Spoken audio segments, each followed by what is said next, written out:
चलिए सीधे चलते भिंड, जहां मौजूद है हमारे सहयोगी सुधीर दंडोतिया। सुधीर, बहुत बहुत शुक्रिया अभिषेक। और निश्चित तौर पर आज नर्मदा चंबल कारवा का जो चौपाल आज लगी है, ऐतिहासिक भूमि है भिंडी ऋषि की भिंड, जहां पर हम लोग अपनी चौपाल लगाएंगे। अगले 1 घंटे तक तमाम चर्चा करेंगे। पर लेकिन ऐतिहासिक महत्व भिंड का क्या है, इस बारे में एक जरूर नजर डालते हैं। बदावर राजाओं की ये राजधानी रही है। अपने आप में अटेर का किला पूरे देश में यहाँ पर मशहूर है। इसके अलावा भिंडी ऋषि की तपस्वी थी, जिसके नाम पर भिंड शहर का नाम पड़ा था। साथ ही साथ अगर बात करें तो कई ऐतिहासिक और पौराणिक इमारतें इस भिंड के अंदर जरूर देखने को मिलती है। और अपने आप में एक सबसे बड़ी बात है कि देश के अंदर सबसे ज्यादा सेना के अंदर जो जवान जाते हैं, उन स्थानों में से भिंड का स्थान भी कहीं ना कहीं नंबर 1 पर आता है। तो सबसे पहले हम नजर डालते हैं कि भिंड का ऐतिहासिक और पौराणिक और भौगोलिक महत्व क्या है। मध्य प्रदेश का भिंड जिला कभी बागी, बीहड़ और बंदूकों के जरिए इस इलाके की पहचान होती थी। हालांकि ये अंचल सुनहरे इतिहास का साक्षी रहा है। ऋषि भिंडी की इस तपोभूमि में अटेर, गोहद और भिंड का किला देश भर में विख्यात है। भिंड वीरों की भूमि है। मध्य प्रदेश से फौज में जाने वाले सबसे ज्यादा युवा यहीं के होते हैं। भौगोलिक रूप से यह इलाका बीहड़, उपजाऊ जमीन और घने जंगलों के लिए जाना जाता है। भिंड मध्य भारत के उन 16 जिलों में से एक था जिसका गठन 28 मई 1948 को हुआ। राज्यों के पुनर्गठन के बाद नवंबर 1956 को भिंड जिला नए मध्य प्रदेश का हिस्सा बना। 7 तहसीलों वाले भिंड जिले का पोषण करती है चंबल नदी। सुधीर दंडोतिया, IBC 24 भिंड।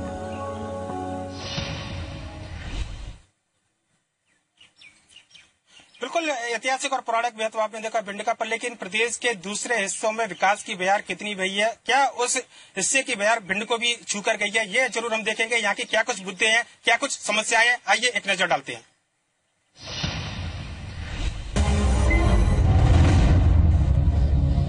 देश को आजाद हुए 70 साल से ज्यादा हो गए, लेकिन भिंड में विकास की बयार कहीं दिखाई नहीं देती। कई गांवों में न तो सड़कें हैं और न ही दूसरी बुनियादी सुविधाएं। बीहड़ों में कहीं कहीं ऐसे हालात हैं कि गाड़ी चलाना तो दूर, पैदल चलना भी दूभर हो जाता है। उद्योग धंधे और रोजगार के मौके तो ना के बराबर हैं।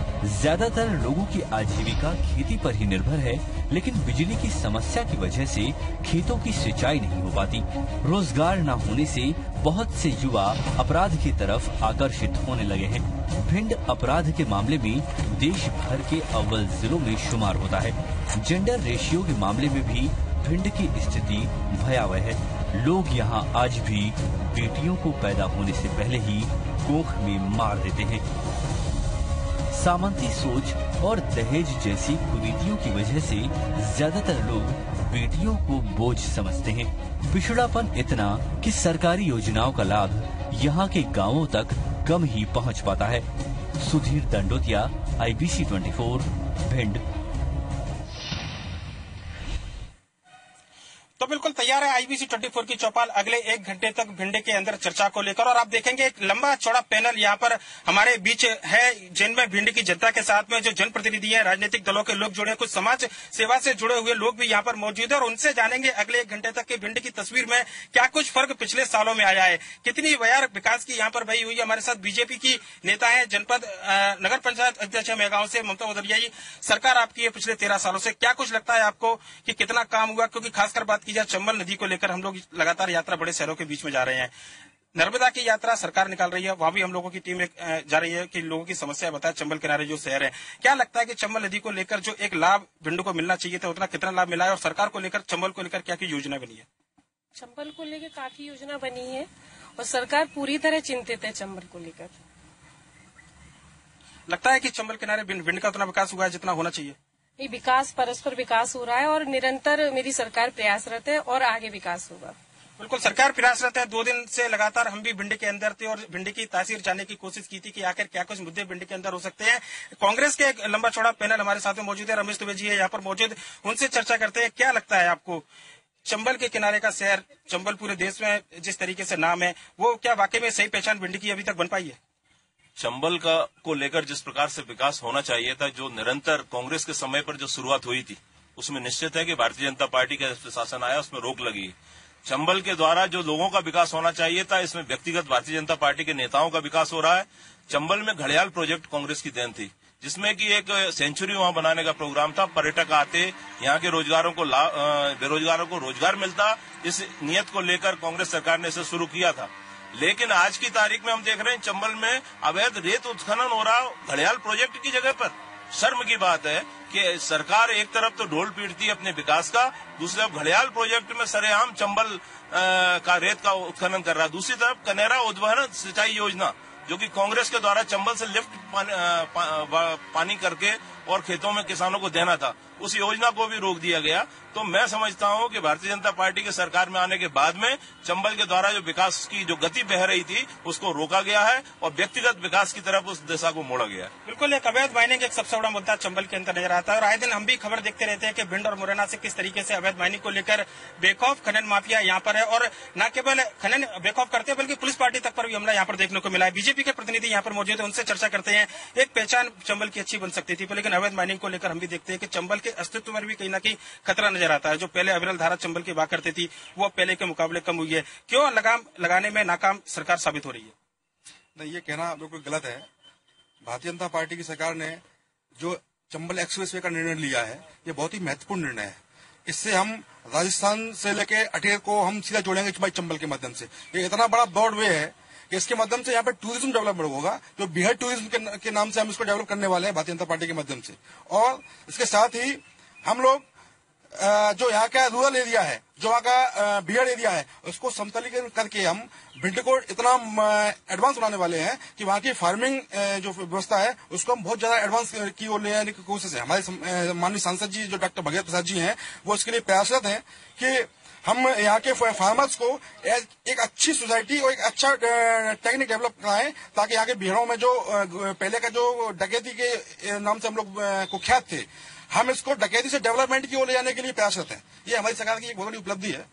पर लगता नहीं है कि जो काम पहले दूसरे चंबल के दूसरे किनारे बसे शहरों के किनारे हो चुके हैं, भिंड में उतना काम नहीं हो पाया, देर से जाके आप लोग, और अभी भी खनन जो एक बड़ी समस्या बनकर यहाँ पर कम से कम देखने को मिलती है। आए दिन लोग हम भी खबर देखते रहते हैं भोपाल से कि पुलिस पार्टी पर हमला कर दिया, अवैध उत्खनन को लेकर अपने ट्रैक्टर और जो राजसात करने की कार्रवाई सरकार करती है, उन्हीं गाड़ियों को थाने के अंदर से उठा के ले जाते हैं। मेरा कहने का मतलब ये है कि कांग्रेस की जब सरकार हुआ करती थी, तब तो उन्होंने कभी कोई इस तरह काम करने की कोशिश नहीं की। आज भारतीय जनता पार्टी की सरकार के माध्यम से काम हो रहा है, तो सिर्फ निगेटिविटी वाली बातें करके केवल भारतीय जनता पार्टी को बदनाम करने का काम करते हैं। ये कोई भी इस प्रकार का, इन्होंने इनके 3 मंत्री रहे मध्य प्रदेश के अंदर, और उसके बावजूद भी आज भिंड उसमें क्या स्थिति थी, जीर्ण शीर्ण अवस्था में भिंड था। मतलब भिंड में हम जब रोड पर चलते थे तो अगर हमारी माता बहन कहीं डिलीवरी की रोड जा रही होती थी तो बीच बस में जाके बच्चा हो जाता था। ये स्थिति थी कांग्रेस के समय में। आज हमारी सरकार है, तो अगर कोई एक्सीडेंट होता है तो तुरंत 108 एम्बुलेंस पहुंचती है। सड़क की स्थिति अभी 2 दिन से भिंड में ज्यादा कुछ खास देखने को नहीं मिली थी। ज्यादा स्थिति आप जो बता रहे हैं कि काम हुआ है, पर लेकिन जो होना चाहिए उतना नहीं हुआ। नहीं, ये आपका कहना बिल्कुल गलत है। मैं इसको बिल्कुल इस बात से आपके वो नहीं संतुष्ट नहीं हूँ, क्योंकि भारतीय जनता पार्टी के माध्यम से इटावा से लेके ग्वालियर तक की सड़क बिल्कुल आम लोगों से चर्चा करते हैं कितना काम हुआ क्या नहीं हुआ है, और चर्चा जरूर करेंगे। पहले जिला पंचायत के अध्यक्ष हिंडोलिया जी हमारे साथ में, क्या वाकई में लगता है कि इतना काम सड़क को लेकर चंबल के किनारे जो होना चाहिए था वो हुआ? और सबसे बड़ी बात, चंबल के पानी का उपयोग क्या वाकई में भिंड कर पा रहा है, सिंचाई की बात हो या पीने की बात हो? नहीं, बिल्कुल जो चंबल के विकास की बात करते हैं भारतीय जनता पार्टी के लोग, वो मेरे समझ से परे है। और चंबल में आज पानी नहीं है। हमारे जो घड़ियाल, जो यहाँ पे एक नाम था पूरे ऑल इंडिया में कि घड़ियाल मुरैना का और चंबल से है, वो घड़ियाल आज देखने को नहीं मिल रहे हमें। इसलिए यहाँ पे ये विकास की बात करना ये कोई औचित्य नहीं है, क्योंकि ये प्रत्यक्ष के लिए प्रमाण की जरूरत नहीं है। अभी जाएं आप चंबल में, हम आपके साथ चलते हैं, चंबल में पानी पीने तक के लिए नहीं है। बिल्कुल, चंबल में पानी पीने के लिए नहीं है। कहीं ना कहीं अवैध खनन के चलते ये स्थिति उत्पन्न हुई और इस पर सरकार को जरूर ध्यान देना होगा। नर्मदा सेवा यात्रा की तरह निश्चित तौर पर चंबल के भी संरक्षण की आवश्यकता यहाँ पर महसूस की जा रही है। हमारे साथ रणवीर जाटव है, पूर्व विधायक है कांग्रेस से ही, एक अपराध की बात यहाँ पर की जाती थी, वो हम आगे जरूर चर्चा करेंगे, पर लेकिन पहले चंबल की बात करते हैं। चंबल के संरक्षण को लेकर क्या कुछ प्रयास होने चाहिए चंबल नदी के संरक्षण को लेकर, जो आपको लगता है? मेरे ख्याल से चंबल को लेकर काफी दिनों से विकास की बातें भारतीय जनता पार्टी लेके चल रही है। मुझे आज तक नहीं लगता, मेरा जन्म यहीं हुआ, शुरू से लेके आज तक मैं देखते आ रहा हूं कि चंबल पे कोई विकास नहीं हुआ है। मैं तो ये कहना चाहता हूं कि आए रोज चंबल पुल की परेशानियां आज तक भारतीय जनता पार्टी इतने सालों में दूर नहीं कर पाई। रोज पुल क्रैक हो जाता है, टूट जाता है, वाहन का आना जाना बंद हो जाता है। इतनी बड़ी बात भारतीय जनता पार्टी करती है कि चंबल का विकास करेंगे, आज तक पुल नहीं बना पाए वहां। तो मेरा जो सुझाव है वो ये है कि अगर वास्तविक ये विकास करना चाहते हैं, मेरे ख्याल से भारतीय जनता पार्टी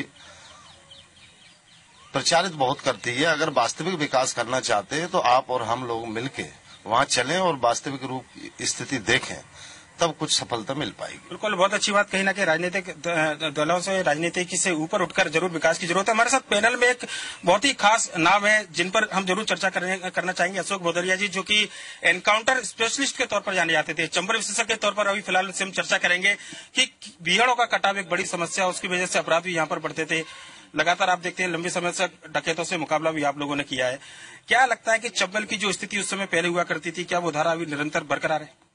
नहीं, जो पहले स्थिति थी, जो बीहड़ों के कारण जो डकैत पनपते थे, अब वो खत्म कर दी है।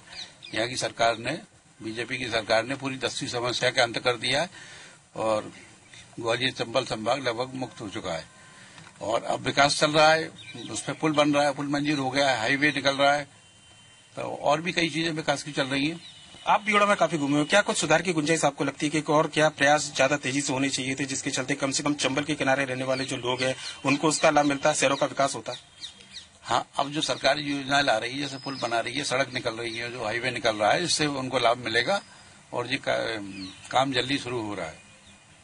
बिल्कुल, एक विकास जरूर यहाँ से धीमी रफ्तार से हुआ है, पर लेकिन उसके बाद में जरूर यहाँ पर एक विकास की दरकरार निश्चित तौर पर है।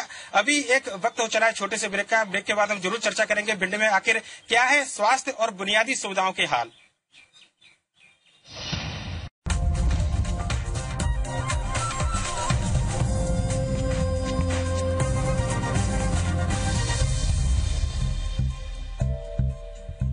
चंबल जनकाबरा में आपका एक बार फिर से स्वागत है। ब्रेक पे जाने से पहले हम चर्चा कर रहे थे चंबल के किनारे जो अवैध उत्खनन है उस पूरे मुद्दे को लेकर आप भी अपनी राय जन कारवा के माध्यम से ट्विटर अकाउंट पर चर्चा शामिल कर सकते हैं। इसके अलावा फेसबुक या फिर अन्य सोशल साइट के माध्यम से भी हमारे इस जन कारवा से आप भी लोग भी जुड़ सकते हैं जन समस्याओं को लेकर। अब हम बात कर रहे हैं भिंड की, जहां पर निश्चित तौर पर जन समस्याओं का अंबार लगा हुआ है, पर लेकिन क्या कुछ बुनियादी सुविधाओं में फर्क भिंड में देखने को मिला है? ये एक सबसे बड़ा पहलू है। 2 दिन से लगातार हम भिंड के अंदर थे, यहाँ की नब्ज टटोलने की कोशिश हमने यहाँ पर की थी। जनपद अध्यक्ष संजू जाटा, उनसे जानते हैं कि बुनियादी सुविधाओं को लेकर बात की जाए। आप बीजेपी की नेता भी हैं, क्या लगता है कि सड़क, बिजली, पानी जैसे जो मुद्दे, जो मूलभूत सुविधाएं होते हैं, वो भिंड के प्रत्येक नागरिक को मिल पा रहे हैं? जी, मैं बीजेपी पार्टी से हूँ, संजू जाटा मेरा नाम है, जनपद अध्यक्ष हूँ भिंड की। जब से मैं जनपद अध्यक्ष बनी हूँ भिंड में, मुझे ऐसा लगता है कि इतना विकास हो चुका है कि हर जुबान पर अगर कोई बात करता है तो यही कहता है कि भिंड का विकास हो चुका है, भिंड विकास कर रहा है। भिंड पे जो दाग लगते थे पुराने समय में, आज काफी हद तक सुधर चुके हैं, हर जगह सुधार हुआ है। यानी कि आप रोड पे चलते हैं तो चलते समय आपको पता चल जाता है। उसके बाद आप हॉस्पिटल में ही जाके देखिए, हॉस्पिटल की जो पुराने समय में जो कंडीशन हुआ करती थी काफी अच्छी हो गई है। स्वच्छता को लेकर ही आप देख लीजिए, पहले कहते थे ना ये गंदगी में सबसे नंबर 1 या नंबर 2 पर इसका स्थान जो मिला था, आज आप देख लीजिए कितना जागरूक हो गया है। हर जगह, हर क्षेत्र में हमारी बीजेपी पार्टी ने इतने सुधार, स्वच्छता अभियान हमारे मोदी जी ने चलाया है। ये समझ लीजिए कि हर जगह स्वच्छता दिखाई देती है। बच्चे गांव में भी अगर नाम लेते हैं तो मोदी मोदी नाम लेते हैं और स्वच्छता अभियान का हर जगह पर नाम होता है। हमारी जो पुरानी समय में जो महिलाएं जो लोटा लेके बाहर घूमती थी स्वच्छता अभियान के तहत, आज घर में घर घर शौचालय आपको मिलेंगे और मुझे लगता है तस्वीर वास्तव में बदल चुकी है भिंड की। अगर आप देखेंगे तो हर वो महिला जो पुराने समय में शर्म के मारे झुकती थी और वो घर से बाहर निकलने के लिए मतलब शर्माती थी कि कब जाएं शौच के लिए, लेकिन आज हमारे मोदी जी, हमारी बीजेपी सरकार की वजह से आज महिला बिल्कुल टेंशन फ्री हो गई है और जब शौच के लिए जाना है वो बेफिक्र जा सकती है। इसीलिए मुझे लगता है कि बहुत सुधार हो। बिल्कुल तमाम दावे हैं विकास के, क्या कुछ वाकई में इतना विकास हुआ है? कुछ लोग हमारे साथ में जरूर जुड़िए, उनसे जरूर हम चर्चा करेंगे। क्या लगता है आपको, वाकई में क्या जो विकास जिस तरीके से दावे किए जा रहे हैं उतना विकास भिंड के अंदर होगा? और मूलभूत सुविधाओं की बात करें, कितनी बिजली भिंड के अंदर मिल पाती है आपको? आपने बिजली वाला क्वेश्चन पूछ के बिल्कुल ऐसा लगता है कि शायद आपने मेरे फेस पर पढ़ लिया है या मेरे दिल में झांक लिया है, क्योंकि मैं भिंड शहर में एक स्कूल चलाती हूँ। स्टेशन के उस तरफ मुड़िया खेड़ा नाम से गांव है और वहाँ मेयोनी फीडर है। और इस समय आपको मालूम होगा कि यहाँ नेशनल एक चैंपियनशिप चल रही है कैनोइंग और कायाकिंग की। मेरे यहाँ 130 स्टूडेंट्स बाहर से आई हैं और लड़कियों को रोकने की मुझे जिम्मेदारी दी गई है। तो मेरे यहाँ 1 मिनट के लिए भी जनरेटर बंद नहीं हुआ है, क्योंकि वहां पर सप्लाई अच्छी नहीं है, बिल्कुल भी अच्छी नहीं है। मैंने कल एसडीएम मैडम भी गई थी, उनसे भी बोला, अपने कलेक्टर साहब से भी बोला, मैं बार बार शिकायत कर रही हूँ ई साहब से, पर वो भी बेचारे क्या करें, वो बोल रहे हैं कि यहाँ पर काफी पुराना जो सिस्टम है, जो लाइट का जो कनेक्शंस है, कनेक्टिविटी है, वो इतना पुराना हो चुका है कि उस पर इतना लोड नहीं डाल सकते हैं। तो ये सबसे बड़ा एक पॉइंट है यहाँ पर जो डेवलपमेंट के लिए, क्योंकि मैं भी कोशिश करती हूँ, मैं राष्ट्रीय कोषाध्यक्ष हूँ एक संगठन की, तो मुझे भी कई प्रपोजल्स मिलते हैं बाहर से, और सारे प्रपोजल्स में कहीं ना कहीं हमारी जो इंटरनेट की सुविधा है, जो लाइट की सुविधा है, वो हमारे काम में जो दखल देती है। मीन्स क्योंकि हम विलेज में जाएं तो विलेज डेवलपमेंट मॉडल अगर उठाते हैं तो वहाँ इंटरनेट चाहिए। अगर विलेज की गर्ल्स को हम वहाँ पर अच्छी ट्रेनिंग देना चाहें कंप्यूटर की, तो वहाँ लाइट और कंप्यूटर की इंटरनेट की सुविधा चाहिए। अगर हम यंगस्टर्स को बिजी रखना चाहते हैं, क्योंकि गांव की हमारी, अगर हमने एक अच्छा गांव डेवलप कर लिया तो शहर तो आगे होने ही लगेगा। गांव को एक लेकर चलते हैं, एक मॉडल विलेज बनाना चाहते हैं अपन, तो वहां पर सबसे पहली मूलभूत सुविधा लाइट एंड इंटरनेट कनेक्टिविटी है, रोड की कनेक्टिविटी है, जो यहाँ पर नहीं है। मैंने एक गाँव चुना है, मैं 2 साल से कोशिश कर रही हूँ कि वहां पर कोई ना कोई अच्छा प्रपोजल मुझे बाहर से मिले। मेरे यहाँ टीमें इतनी आ चुकी हैं, इतने मेरे पास फोटोज हैं, इतना रिकॉर्ड है, लेकिन प्रपोजल लाने में बड़ी प्रॉब्लम हो रही है। लाऊंगी मैं जरूर, क्योंकि ईश्वर मेरे साथ है, मुझे ऐसा मालूम है कि मेरा विश्वास है कि जो कभी ना कभी मुझे सफलता मिलेगी, लेकिन ये एक प्रॉब्लम है। अभी भी एक टीम आई थी नागपुर से, थैंक यू, तो वो विजिट कर रहे हैं और उन्होंने पूरे विलेज को, वहाँ की जितनी भी गर्ल्स हैं, मैंने पूरा डेटा दिया है उनको, उन सबको वो ट्रेन करना चाहते हैं। स्किल डेवलपमेंट मॉडल आप जानते होंगे, prime minister skill development model, तो जल्दी ही हम उसको लाएंगे।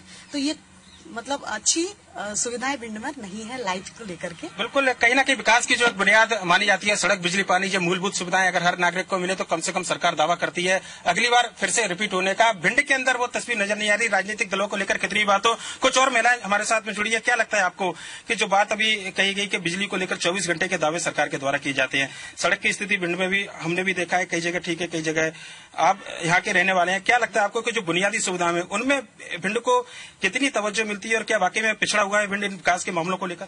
वैसे ऐसी बात तो कोई है नहीं, लेकिन 10 साल के पहले देखो बिल्कुल विकास था नहीं। 10 साल से जब से बीजेपी सरकार आई है विकास बहुत है, और लाइट की भी जो बताया गया है, लाइट का ऐसा कुछ नहीं है। अब थोड़ी बहुत तो सब जगह जाती ही है, लेकिन 10 साल पहले देखो गौरी में क्या हालत थी, आज देख लो गौरी का सब जगह, और मीट मंडी भी वहाँ से हट गया, और बहुत विकास तो बहुत है। बिल्कुल, आप बताइए, आपको क्या लगता है कि विकास को लेकर जो दावे सरकार करती है, क्या कहना है आपका? हमारी बहन जो अभी बात करें कि लाइट की बिल्कुल दिक्कत नहीं है, और मैं ये कह रही हूँ कि लाइट 24 घंटे रहती है। मैं कह रही हूँ 24 घंटे में कभी कभार लाइट आती है। यहाँ इतनी स्थिति भिंड की बुरी है। आप ये रोड का दावा करती हैं, अभी ये चम्बल अपने कुंवारी का पुल है, 2 साल से टूटा पड़ा हुआ है।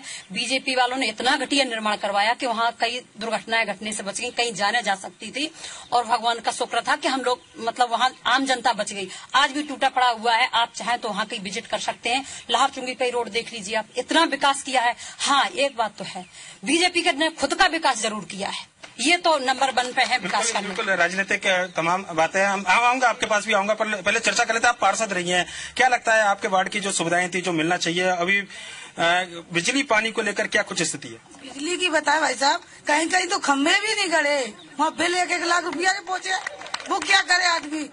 हाँ, बहुत से गांव ऐसे हैं वो लाइट पहुंची नहीं है और 1-1 लाख के बिल पहुंच रहे हैं, गरीब आदमी कहाँ से भरे। एक बत्ती कनेक्शन मोदी जी ने कही थी और शिवराज जी ने कही थी कि हम फ्री लाइट देंगे, जो करेंगे वो करेंगे, खूब में भाषण दे गए थे। वो वहाँ तो 1-1 लाख के बिल रखे, वो कहाँ से भरे, लाइट भी नहीं पहुंची। बिल्कुल, वाकई में बड़ी समस्या है, क्योंकि हम विधानसभा के अंदर भी देखते हैं कि तमाम जो विधायक है वो इस क्षेत्र को लेकर उठाते हैं और उसके लेकर जरूर कहीं ना कहीं चर्चा जो रहती है बिल्कुल बिजली के बिल भारी भरकम बिल जरूर दिए जाते हैं, पर लेकिन लाइट कम से कम नहीं मिल पाती है। हमारी ये चर्चा जारी रहेगी और ज्यादा हम इस चर्चा को आगे भी बढ़ाएंगे ज्वलंत मुद्दों के साथ में। आगे देखेंगे भिंड में क्या कुछ शिक्षा को लेकर, रोजगार को लेकर और दूसरे विकास कार्यों को लेकर सरकार के जो दावे हैं क्या कुछ उनकी हकीकत है। फिलहाल एक छोटा सा ब्रेक।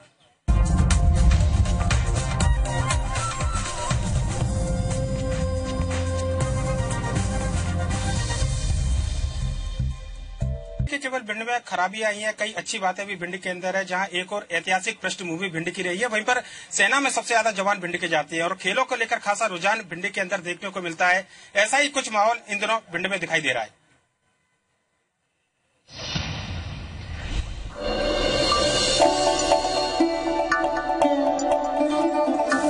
भिंड में बदलाव की रफ्तार धीमी है, पर विकास की ललक जबरदस्त।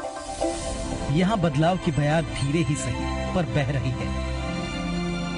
भिंड का ऐतिहासिक गौरी सरोवर इसकी उजली पहचान बनकर उभरा है। पहली बार इस सरोवर में 6वीं कयाकिंग राष्ट्रीय ड्रैगन प्रतियोगिता का आयोजन हुआ। इस आयोजन ने देश में भिंड को एक अलग पहचान दी। बिल्कुल एक गेम चेंजर है। हमारे लिए एक बहुत अच्छा ना कॉन्फिडेंस हो रही है। हम लोग भी इन्हें एक राष्ट्रीय लेवल की प्रतियोगिता को बहुत अच्छे से आयोजित किया जा सकता है। भिंड अंचल के युवा अपने जुझारू प्रवृत्ति के लिए जाने जाते हैं। स्पोर्ट्स में भी यहाँ के कई अच्छे खिलाड़ी निकल चुके हैं और नई पीढ़ी के युवाओं में भी खेल को लेकर काफी दिलचस्पी है।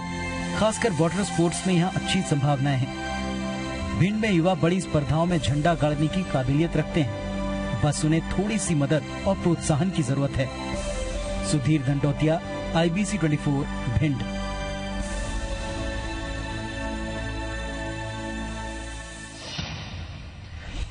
जनकारवा से जुड़ने के लिए आप भी अपनी राय हमसे शेयर कर सकते हैं। #जनकारवा ट्विटर अकाउंट पर टैग कर और इसके साथ ही आपके क्या कुछ मुद्दे, क्या कुछ समस्याएं जरूर हम तक पहुंचा सकते हैं। लगातार चर्चा हमारी भिंड पर की समस्याओं को लेकर लगातार चर्चा जारी है। काफी लंबा पैनल हमारे पास में और लगभग आधा समय गुजर चुका है। मैं कोशिश करूंगा सभी लोगों से बात करने की कि क्या कुछ भिंड के मुद्दे, क्या कुछ भिंड की तस्वीर है। आप बताइए कि क्या कुछ लगता है अपराध को लेकर एक छवि जो भिंड की बनी हुई थी, क्या मानना है कि वाकई में अब धीरे धीरे लगाम लगाए या क्या स्थितियां पहले से और ज्यादा बदली हुई है? दंडोतिया जी, मैं सबसे पहले तो आपको बधाई देता हूं कि आपने भिंड के इस चंबल डिवीजन के लिए चंबल का जो नाम है उस नाम को लेकर जो परिचर्चा रखी, इसके लिए आपको बधाई कांग्रेस पार्टी की ओर से। दूसरी बात, सूबे के अंदर 13 वर्ष से भारतीय जनता पार्टी की सरकार है। मुख्यमंत्री जी नर्मदा के किनारे किनारे तो योजनाएं चला रहे हैं, वहां जा रहे हैं कि गोविंदा को ले जा रहे हैं, कहीं किसी को ले जा रहे हैं। यहाँ कॉरिडोर बनाने का वो नहीं आ रहा ध्यान। चंबल के किनारे उनको कॉरिडोर बनाना चाहिए। यहाँ 8 साल से चंबल का पुल डैमेज है। कई बार यहाँ साथी बैठे सारे लोग भिंड के, इनसे पूछो आप कितने बार रोड आवागमन बंद हुआ है। लोगों को पीछे कठिनाई हुई। भिंड से इटावा की 30 किलोमीटर की दूरी है, लोगों को 3 दिन में पहुंचने का अवसर मिला। यह भारतीय जनता पार्टी की देन है। दूसरा मैं कहना चाहता हूँ, चंबल के नाम पे चंबल जो आपका एक्ट, डकैती एक्ट बना हुआ है, इसको भारतीय जनता पार्टी का मुख्यमंत्री क्यों नहीं खत्म कर रहे? जब डकैत खत्म हो गए तो एक्ट क्यों चल रहा है? हमारे जिले के लोग कम से कम 500 लोग जेल में बंद हैं डकैती में। यहाँ का प्रशासन जो किसी को जब एंटी उसमें रखता ना, तो वो क्या है, डकैती में रख देता। जैसे एक्ट होती ना, हरिजन एक्ट, दहेज एक्ट, ऐसे ही वो डकैती एक्ट में बंद कर। ये एक बड़ी समस्या है क्योंकि एंटी डकैत फंड जो है वो सरकार को मिलता है और शायद उस फंड को खत्म करने के लिए जिस तरीके से नक्सल प्रभावित क्षेत्रों में विशेष फंड मिलता है, मुरैना, भिंड और चंबल के क्षेत्रों में कुछ उसी तरीके के फंड का प्रावधान है, जिसकी वजह से कई बार ये आरोप लगते हैं कि वो खत्म नहीं किए जा रहे। हरिओम उपाध्याय जी हमारे साथ में, क्या लगता है कि आप काफी दूर से आए हैं, सड़क की स्थिति कैसी देखने को मिली? सड़क की स्थिति जो ना, आप भोपाल से चल के आए तो आपको मालूम होगा कैसी है। हमारे सड़क की कोई स्थिति नहीं है, लेकिन जो ना भारतीय जनता पार्टी का जरूर विकास हुआ है, इस बात को मैं कह रहा हूँ। बिल्कुल। क्या आपका क्या मानना है कि क्या जरूरत जो भिंड के अंदर होनी चाहिए थी बुनियादी सुविधाओं को लेकर, सड़क, बिजली, पानी की बात हमने की, शिक्षा, स्वास्थ्य की बात करते हैं, क्या वाकई में उस स्तर के कॉलेज, स्कूल भिंड के अंदर है कि आप अपने बच्चों को बेहतर शिक्षा यहाँ पर दे पाए? मैं आपको पहले धन्यवाद देना चाहूंगा। दूसरी बात, मैं यहाँ के सामाजिक संगठनों से जुड़ा हुआ हूँ। शैलेंद्र सांकरी एडवोकेट नाम है मेरा, वकालत करता हूँ। अगर भारतीय जनता पार्टी और कांग्रेस के बीच में उलझी रही बात, तो एक दूसरे के ऊपर आरोप और प्रत्यारोप के दौर चलेंगे। आप अपने सारे विषय को पब्लिक के बीच में ले जाओ और पब्लिक हकीकत बात रखेगी 2013 तक, उससे पहले क्या विकास था, 2013 के बाद कितना विकास हुआ, और आज के बाद कितने विकास की और यहाँ पे जरूरत है। बिल्कुल, चर्चा हम इसी बात पर कर रहे हैं कि आखिर क्या, और ये मंच जो है जनता के लिए, किसी राजनीतिक पार्टी के लिए मंच हमने नहीं लगाया। हमारा देवा की है, सवाल आपका है, तो सवाल हम आपसे इसीलिए कर रहे हैं कि उसका जवाब जो है वो कहीं ना कहीं सरकार से ले सके। क्या लगता है आपको कि भिंडी के अंदर बेहतर शिक्षा उपलब्ध है? जी, आज की डेट में बेहतर शिक्षा इसलिए उपलब्ध है कि यहाँ नकल बिल्कुल मुक्त हो चुका है आज की डेट में। लेकिन यहाँ कुछ लेवल पर, जैसे बीएड कॉलेज हैं, यहाँ उनमें बेईमानियां होती हैं, अच्छी शिक्षा नहीं मिल रही है, पैसे के दम पर उनको बीएड की डिग्रियां बांटी जा रही हैं। ऐसे ही अदर कॉलेज जो गवर्नमेंट कॉलेज यहाँ के हैं, पहले, आज से पहले कुछ उनकी स्थिति और थी, आज की स्थिति और है। यहाँ संकल्प कोचिंग चल रही है, 35 लोग पहली बार यहाँ सब इंस्पेक्टर के रूप में एक साथ सेलेक्ट हुए। ये बहुत बड़ी देन है भिंड की शिक्षा के लिए। लेकिन इससे पूर्व क्या स्थिति थी, ये दोनों बिल्कुल नकल के लिए काफी बदनाम था भिंड। और पिछली वर्तमान लगभग 70,000 बोर्ड की परीक्षा में फॉर्म भरे गए थे, जिनमें से महज 13,000 परीक्षार्थी यहाँ पर बैठे थे। प्रशासन ने जरूर कसावट यहाँ पर कसी है। क्या लगता है आपको कि रोजगार को लेकर, शिक्षा को लेकर बेहतर अवसर भिंडी के अंदर मौजूद है? क्योंकि एक सबसे बड़ी समस्या यहाँ पर आती है रोजगार की। युवाओं को हम लोग देखते हैं कि रोजगार की तलाश में कहीं ना कहीं बाहर जाना पड़ता है। बड़ा इंडस्ट्रियल एरिया मालनपुर यहाँ पर है, उसके बाद भी रोजगार की क्यों दरकरार भिंडी के अंदर कमी महसूस की जा रही है? नहीं तो रोजगार को अगर आज के डेट में अगर देखा जाए तो कहीं भी रोजगार नहीं है।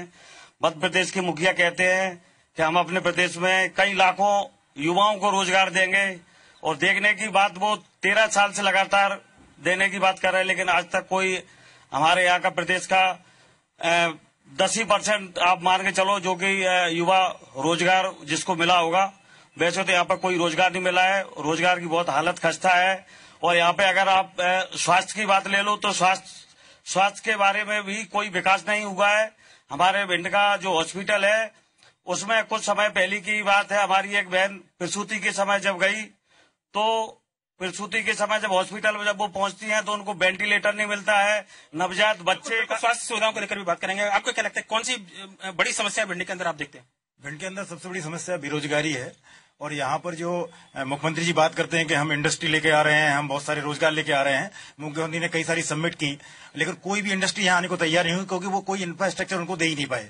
यहाँ नजदीक में मालनपुर है, आप देख रहे हैं, उसकी हालत बद से बदतर हो चुकी है। लाभ उसका ग्वालियर वालों को ज्यादा मिला, भिंड के लोगों को रोजगार नहीं मिला ऐसा? बिल्कुल, यहाँ ग्वालियर को वहाँ बहुत ज्यादा लाभ मिला और भिंड को बिल्कुल दूर रखा गया उससे, और भिंड के लोग उससे कोई लाभ नहीं ले पाए। आज की डेट में ना ग्वालियर को लाभ मिल रहा, ना भिंड को मिल रहा है, और पूरी तरीके से बंद हो चुका है वहाँ इंडस्ट्रियल एरिया। बिल्कुल, ये एक बड़ी समस्या है कि सरकार एक तरफ उद्योग लगाने की बात करती है, बड़े जो उद्योग सेंटर है मध्य प्रदेश के अंदर वो लगातार बंद होते जा रहे हैं, उनकी ओर सरकार का ध्यान नहीं है, जिसके चलते रोजगार की जो संकट है वो स्थानीय युवाओं पर सबसे ज्यादा नजर आता है। मालनपुर एक बड़ा औद्योगिक क्षेत्र है मध्य प्रदेश का, जहां पर लगातार औद्योगिक इकाइयां बंद होती जा रही है, जिसके चलते भिंड के अंदर भी रोजगार की समस्या बनी हुई है। हमारी ये चर्चा लगातार जारी रहेगी। फिलहाल एक छोटे से वक्त का ब्रेक का वक्त हुआ, और ब्रेक के बाद लगातार हम जानेंगे कि क्या कुछ और भिंड में जो मूलभूत समस्या है उनको लेकर लोगों की राय इस पूरे मामले पर जन चौपाल के माध्यम से क्या कुछ है।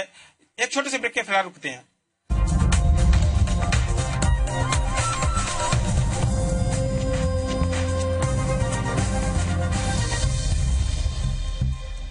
एक बार फिर से स्वागत है। भिंड की समस्याओं को लेकर नर्मदा चंबल जन कारवां में हम लगातार चर्चा कर रहे हैं। आखिरी समय बहुत कम हमारे पास में बचा है, पर लेकिन लोगों से जरूर हम जानना चाहेंगे कि क्या कुछ समस्याएं हैं भिंड को लेकर। महिला अपराध और लिंगानुपात की बात की जाए, भिंड कहीं ना कहीं एक माथे पर कनक माना जाता है। क्या लगता है कि महिलाएं कितना सुरक्षित है भिंड के अंदर? महिलाएं बिल्कुल सुरक्षित नहीं है। मैं एडवोकेट हूँ, मेरे पास आए दिन आते हैं, ये छेड़खानी हो गई, वो छेड़खानी हो गई। महिलाएं अपने एप्लीकेशन लेके जाती है, टीआई तक सुनता नहीं है कि चलो तुम तो ऐसे ही आ जाते हो, है ना। तो बिल्कुल भी महिलाएं तो सुरक्षित नहीं है। और ऊपर से एक और ये स्वच्छ भारत अभियान महिलाओं के लिए जो बात हुई है ना कि शौचालय चलाए जा रहे हैं। एक्चुअली मैं एक सोशल वर्कर भी हूँ। मैंने एक सर्वे किया एक गाँव का, जहाँ पर सिर्फ 4 टॉयलेट्स थे, टॉयलेट सीट लगाए गए हुए हैं, और फोटो खींच के वही टॉयलेट सीट निकाल के दूसरे के यहाँ निकाला है और फोटो निकाल लिया है। तो और उनको फर्जी मतलब गुमराह करके उनके जरिए पैसा निकाला सब गवर्नमेंट ने। वही छोड़ो, 200-300 लोगों की आबादी है जिस गांव में, वहाँ बिजली का एक खम्भा नहीं है, लेकिन एवरेज बिल हर महीने आ जाता है। बिल्कुल, इस पर जरूर चर्चा की थी हमने महिला अपराध को लेकर। ओडीएफ को लेकर कहीं ना कहीं सवाल जरूर उठे हैं कि गांव के अंदर शौचालय के नाम पर जिस तरीके से पैसा खाया जाता है, उसको लेकर जरूर एक सवाल है। क्या लगता है आपको कि भिंड के अंदर कौन से ऐसे मुद्दे हैं खासकर महिलाओं को लेकर जो अब तक सरकार ने जिसकी सुनवाई नहीं की है? पहली बात तो भिंड में 3 साल की बच्ची के साथ बलात्कार हो रहा है। ये सरकार क्या करती रही है? महिला सुरक्षित है ही नहीं, वो कहते हैं सुरक्षित, वादे बहुत करते हैं। बिल्कुल सुरक्षित नहीं है महिला, ये कहना है। आपका क्या मानना है महिला अपराध को लेकर भिंड में क्या स्थिति है? हमारे आपकी तो जी मालूम मुझे है कि ये सब बहन जी कह रही कि शौचालय बन गए। हमारे घर देखो चल जाके, वो लेटरिंग न तो पटी है, न तो उनमें सीट दबी है, न गड्ढा बना है, और न मेरे घर कूलर है, न मेरे घर टीवी है, न कोई फ्रिज है। फिर भी 10-10 हजार बिल के आ रहे। भाई कहाँ से बिल भरे? हमारे पूरे मोहल्ला में देखो चल के, हम तो कोई नहीं भरेंगे, सब बच्चे सहित है, हम तो गिरफ्तार होके कल। बिल्कुल, कहीं न कहीं सरकार की योजनाओं का कितना लाभ आम जनता को मिलता है, ये जरूर एक बात कल ही खुलती हुई नजर आती है कि आखिर किस तरीके से भ्रष्टाचार बड़े पैमाने पर सरकार की योजना में होता है। आपका क्या मानना है, खासकर बात की जाए सरकार की योजनाओं को लेकर जो लाभ आम जनता को मिल रहा है, क्या वाकई में मिल रहा है भिंड में? सरकारी योजनाओं का लाभ जहाँ तक मिलने का सवाल है, योजनाओं का लाभ जन जन तक पहुँच रहा है। और ये जो शौचालय की बात आ रही है, इसमें हितग्राही के खाते में सीधा पैसा जाता है। हम जानते हैं कि जब तक हमारा नैतिक सुधार अपने मन से नहीं होगा, हमारा विकास नहीं। पर ODF को लेकर जो बात थी कि शौचालय बनाए गए, ये तमाम एक कहीं ना कहीं शिकायत है जरूर लोगों की। लेकिन पैसा हितग्राही के खाते में आता है। हितग्राही खुद अपना पैसा और शौचालय में न लगाकर उसे अन्य खर्चों में खर्च करना। बिल्कुल, लोगों को भी अपनी सोच बदलने की जरूरत है। महिला अपराध को लेकर अशोक भदरिया जी हैं, पुलिस अधिकारी रहे हैं काफी लंबे समय तक। डकैतों को लेकर जरूर आपने काम किया है, क्या कुछ वजह आपको लगती थी, क्या वो समस्या अब सॉल्व हो पाई है जो पहले डकैत बनने के लिए बातें करती थी? रोजगार के अवसर यहाँ पर काफी कम है, उस समय भी कम से कम ये एक समस्या जरूर रही होगी। हाँ, रोजगार के अवसर तो कम है, लेकिन अब धीरे धीरे बढ़ते जा रहे हैं। अब सरकार कर रही है। और जहाँ तक महिलाओं की उसकी बात है, तो हर जगह एक महिला प्रभारी, एक DSP की पोस्टिंग हो गई है, तो हर जगह महिलाओं की सुनवाई हो रही है। ऐसा नहीं है कि महिलाओं की कोई सुनवाई नहीं होती। बिल्कुल सुनवाई हो रही है महिलाओं की, ये एक अच्छी बात है। क्या आप क्या कहना चाहते हैं, आप बताइए। युवा हैं आप, रोजगार को लेकर, शिक्षा को लेकर कितने अवसर आपको यहाँ पर मुहैया है? युवा के अलावा हम जिला पंचायत सदस्य भी हैं। मानसी कुशवाहा नाम है हमारा। जो अभी पूर्व में सब लोगों के वक्तव्य को सुना, पेयजल, बिजली जो समस्या है, वास्तविकता में जो ग्रामीण अंचल में है, ये सब बनावटी कहानी बना दी गई है, शून्य बिल्कुल अवस्था में है। शौचालय निर्माण की जो बात चल रही है, शौचालय निर्माण कुछ जगह हुए हैं, लेकिन उनके लिए पानी कहाँ से आए? हमारी जिला पंचायत के अंदर जैसे हम बता दे रहे हैं 20 पंचायत हैं, 20 पंचायतों में 11 नल जल योजना के तहत वहाँ जैसे बोर है, उसमें 10 ही चालू है, तो लोग उसके लिए पानी कहाँ से लेके आए? एक बड़ी समस्या है कि ODF को लेकर सरकार तमाम प्रयास कर रही है। शौच, खुले में शौच मुक्ति की बात सरकार करती है, पर लेकिन ग्रामीण क्षेत्रों में उसको किस तरीके से अमल में लाया जाए, एक बड़ा सवाल है कि आइए सरकार की ने भी सवाल उठाते हैं मोदी की इस मंशा पर। भिंड के जानकार है काफी ज्यादा, क्या आपको लगता है कि भिंड के अंदर क्या कुछ होना चाहिए था जो अब तक नहीं हो पाया है? क्या वाकई में लंबे समय से आप यहाँ पर रह रहे हैं, भिंड की तासीर को भी बेहतर तरीके से समझते हैं, क्या कुछ गुंजाइश सब देखते हैं? शिक्षा, खनिज, रोड, जितने ब्रिज हैं, भारतीय जनता पार्टी जो बताए कि सिंध, बैसली और मुरावली, ये तुम्हारा चंबल, जमुना, कुंवारी, ये सब पुल में से एक आध बनाया हो, आज तक कोई पुल बनाया नहीं है।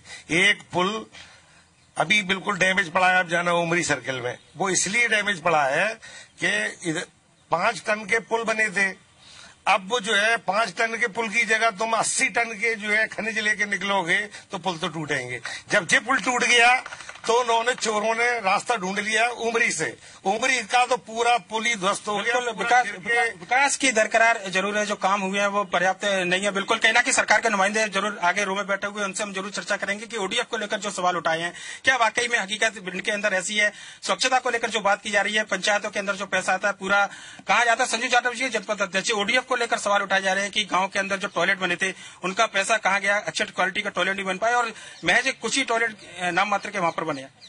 ऐसा तो कुछ नहीं है। मैं तो क्षेत्र में घूमती हूँ, मैं तो हर जगह देखती हूँ जहाँ पहले शौचालय का नाम नहीं लोग जानते थे, तो आज की स्थिति ये है कि हर घर में शौचालय है। लगभग जिनको ODF घोषित किया गया है, मैं तो मानती हूँ कि वहाँ शौचालय है, नहीं तो आप जाके भी देख सकते हैं। कई गांव ऐसे हैं जहाँ पहले घर दिखते थे, अच्छी अच्छी बिल्डिंगें दिखती थी, लेकिन शौचालय नहीं जानते थे, बच्चे भी नहीं जानते थे। लेकिन जब आप कहीं गाँव से निकलते हैं तो आप देखना जरा नजारा, इतना बढ़िया शौचालय आपको दिखेगा, सीट उसमें कसी हुई। उसके बाद पानी को लेकर नल जल योजना आपके क्षेत्र में भी होंगी, आप जनपद से अध्यक्ष भी हैं, तो नल जल योजनाओं को लेकर जो सवाल उठाए जा रहे हैं कि 20 में से 10 नल जल योजनाएं चालू हैं, पानी लोगों को नहीं मिल पा रहा है। जी, पानी की समस्या तो है, लेकिन अगर हम उन समस्याओं की मतलब बुराइयां निकालेंगे या गलतियां निकालने बैठे हैं तो वास्तव में कहीं ना कहीं कमी रह जाती है। हम अपने परिवार में भी, घर में भी अगर हर सदस्य को सुविधाएं देने निकले तो मैं मानती हूँ कि हर सदस्य को अपन खुश या सरकार को चुनाए लोगों ने, उम्मीद के साथ चुनाए, काम होना चाहिए, बिल्कुल चर्चा करेंगे। ममता जी, क्या लगता है कि वाकई में आप ही लगभग ग्रामीण क्षेत्रीय लगता है जनपद अध्यक्ष हुए? मैं नगरीय क्षेत्र की बात करूंगी। जैसे शासन ने ओडीएफ के लिए करोड़ों बजट दिया है और कहीं न कहीं हमारी जागरूकता की कमी है। आज हम कांग्रेस और बीजेपी आपस में बहस करें, ये मुद्दा नहीं है। इस मंच के माध्यम से मैं कहना चाहूंगी कि हमें ग्रामीण क्षेत्र में और शहरी क्षेत्र में दोनों जगह परस्पर, जैसे शासन हमें पैसा देता है, शौचालय की बात करें पहले तो शासन हमें पैसा देता है। जब हितग्राही गड्ढा कर लेता है और गड्ढे को कंप्लीट कर लेता है, आधा काम वो कर लेता है, तब हम 6,000 रुपए उसके खाते में जमा करते हैं। जब वो कंप्लीट काम कर देता है तब हम पूरा शिकायत आती है कि जब हम कहीं न कहीं हितग्राही कंडे भरे हैं या सीटें चेंज कर रहा है फोटो, तो कहीं न कहीं हमारी जागरूकता की कमी है। तो एक जागरूकता अभियान छेड़ना चाहिए समाज में। और ओडीएफ फ्री, जैसे माननीय हमारे देश के प्रधानमंत्री माननीय मोदी जी ने ओडीएफ के लिए महिलाओं को कहीं न कहीं शर्मिंदगी महसूस हो रही थी, इस मुद्दे को छेड़ा है समाज में। दूसरा विषय मेरा है कि पानी की कमी। पानी की कमी, मुख्यमंत्री पेयजल योजना के तहत नगरीय क्षेत्रों में एडीबी योजना के तहत करोड़ों रुपए, जैसे मैंने ही मेहगांव नगर में 32 करोड़ की योजना सैंक्शन की है। करोड़ों रुपए जैसे हमारा मऊ में है, 2 पानी की टंकियां बन चुकी हैं। तो पानी की कमी नहीं है, लेकिन अगर बोर है, नल की फिटिंग है, तो घर में सिंटेक्स तो हमें रखाना पड़ेगा। बिल्कुल, ये सरकार की तमाम बातें हैं, पर लेकिन आप चूंकि बीजेपी सत्तारूढ़ पार्टी से जुड़ी है, मजबूरी आपकी हम समझ सकते हैं कि क्या कुछ हो सकती है। पर लेकिन इधर से जानते हैं, भोपाल के अंदर तमाम विधायक आवाज उठाते हैं, आपकी पार्टी के भी उठाते हैं, कांग्रेस के भी उठाते हैं। क्या लगता है आपको कि वाकई में नल जल योजना, पीने के पानी की समस्या या फिर ओडीएफ की यहाँ पर बात की जा रही है, क्या वाकई में जो काम हुआ है, होना चाहिए था, वो काम हुआ है? बिल्कुल नहीं हुआ है। नगरीय क्षेत्र में तो जो नलों में पानी आता है, इतना गंदा पानी आता है। ये भाजपा वाले अपने यहाँ खुद का बोर का पानी पीते हैं, नगरीय क्षेत्र का पानी पी के दिखाएं। विकास इनका हुआ है। एक हम आपके माध्यम से जो डकैत शब्द का आप भिंड के लिए उपयोग करते हो, हम उसका खंडन करते हैं, आप लोग निंदा करते हैं। डकैत हमारे यहाँ नहीं हुआ करते थे, हमारे यहाँ बागी हुआ करते थे, शासन से बगावत करके। डकैत नहीं हुए, ये वीर भूमि है। बिल्कुल वीरों की भूमि है, पर लेकिन समस्याएं काफी ज्यादा है इस भूमि पर, और उसको लेकर ही ये जन चौपाल लगाई गई है। जनता की आवाज कम से कम हम सरोकारों तक पहुंचाए, जिनकी सरकार है उनके कानों तक ये आवाज पहुंचे, और ये कम से कम मुद्दे जो है यहाँ पर इस चर्चा के दौरान सामने निकल कर आए, इन पर विचारो। रणवीर जाटव जी हैं, पूर्व विधायक। क्या लगता है कि ग्रामीण क्षेत्रों में आप भी जाते होंगे, अपराध की बात हो, नल जल योजनाओं की बात यहाँ पर आई है, आप भी विधायक रहे विधानसभा के अंदर, हम भी देखते हैं कि किस तरीके से जब गर्मी आती है तो खासकर नल जल योजनाओं को लेकर सबसे ज्यादा सवाल उठाए जाते हैं। पीने का पानी उपलब्ध नहीं होता। अभी बता रहे थे जैसे भाई साहब की पानी पीने लायक भी नहीं मिल पा रहा। मैं प्रमाणित बात कहूंगा नल जल योजना के बारे में आप लोगों से कि पिछले साल मेरे ख्याल से 2 साल पहले 62 नल जल योजना है गोहद के लिए, अकेले गोहद के लिए स्वीकृत हुई थी। उसमें से 55 आज की डेट में फेल है भारतीय जनता पार्टी की सरकार में। रिकॉर्डेड बात है, आप लोग पता कर सकते हैं। और हर योजना मेरे ख्याल से 5-5 करोड़ की, 2.5 करोड़ की योजना है, 55 योजनाएं फेल हैं। मैंने कई बार शिकायत की है, विधानसभा में प्रश्न भी लगाए थे इसको लेके, उसके बाद स्वीकृति हुई थी, लेकिन आज 55 फेल है। अरे कैसे गलत है? अरे मैं बता रहा हूँ, आप पहले सुन लो। चलिए, बहस का मुद्दा नहीं, समस्याओं को लेकर, समस्याओं के निराकरण की बात हम लोग चाहते हैं कि लोगों के मुद्दे जो सामने निकल कर आए उनको लेकर यहाँ पर जरूर चर्चा हो। समय काफी कम है, चूंकि प्रोग्राम भी खत्म करना है, काफी लोग यहाँ पर जाते हैं। आखिरी 30 सेकंड का काउंट आप जल्दी दीजिए। जैसे जिले की बात कर रहे हैं विकास की, भिंड में परिवहन के नाम पे आवागमन के साधन बिल्कुल नहीं है। आप देख रहे हैं ट्रेन जो चालू हुई गुना टावर रेलवे, श्रीमान ज्योतिरादित्य सिंधिया ने चालू कराई, हम लोगों ने जब आंदोलन जवाब ले लेते हैं। 60 साल बाद, आजादी के 70 साल बाद भी केवल एक ट्रेन की सौगात मिली है, वो भी ज्योतिरादित्य सिंधिया को क्रेडिट दे रहे हैं। क्या वाकई में स्थितियां इतनी बेहाल है भिंड में? सबसे भय भूख भ्रष्टाचार को कायम, अंधेरा कायम रखने वाले लोग जो कांग्रेस के किलबिश दिग्विजय सिंह और उनके ये सरोकार ये लोग ये कह रहे हैं कि विकास नहीं हो रहा, क्योंकि जाकी रही भावना जैसी प्रभुवचन देखी तैसी। इनकी भावना ही इस प्रकार की थी, ना इन्होंने कभी विकास किया है और ना ये विकास होने देना चाहते हैं। ये कांग्रेस के लोग इस देश के लिए विकास की बाधक है। बिल्कुल राजनीति है, ये राजनीति चलती रहेगी, पर लेकिन भिंडी की समस्याओं को लेकर ये पूरी जन चौपाल, जन कारवा, जो नर्मदा चौपाल जन कारवा के माध्यम से चौपाल हमने लगाई है, और उम्मीद है कि जो समस्या निकल कर आई है कम से कम सरकार इन बिंदुओं पर ध्यान देगी। कल नए शहर में फिर से जन कारवा हमारा जाएगा, नर्मदा चंबल जन कारवा के दौरान हम एक बार फिर से सिंगरौली में क्या कुछ होगा ये आपको बताएंगे। फिलहाल मुझे दीजिए इजाजत।